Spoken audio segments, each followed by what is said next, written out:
अंकली येथे शिवजयंती विविध उपक्रमांनी उत्साहात साजरी करण्यात आली।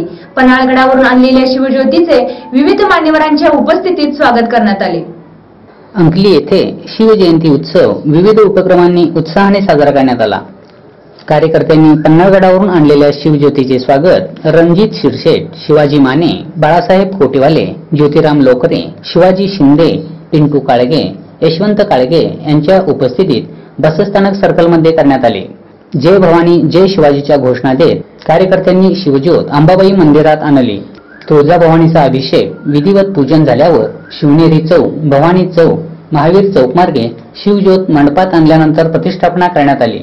यावेळी युवराज शितोडे, सुनील लोकरे, सूरज कोरवी, विक्रांत कोटेवाले, अभिषेक लोकरे, विनोद कुनवरे, आकाश शिंदे, स्वप्नील कोटेवाले, ऋषिकेश शिंदे, संतोष शितोळे, अक्षय माने, सूरज परीट, रोहित शिंदे यांच्यासह मान्यवर व कार्यकर्ते उपस्थित होते।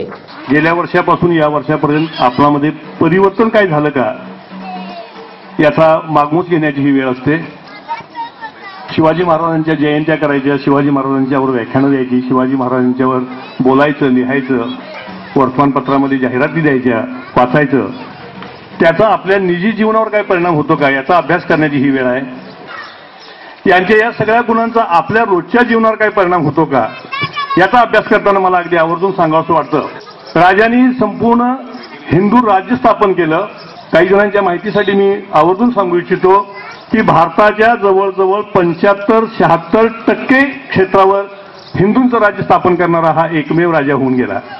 आपल्याला फक्त एवढंच माहित होतं की महाराष्ट्रापुरतं, कर्नाटकातल्या काही भागामध्ये, बेंगळूर, मैसूर इकडे किंवा तामिळनाडूच्या काही भागामध्ये राजांचं वर्चस्व होतं, त्यांचं राज्य होतं। पर पार दिल्लीपर्यंत एवढं मोठं साम्राज्य असणारा हा एकमेव राजा हिंदुस्थानाच्या इतिहासामध्ये होऊन गेला।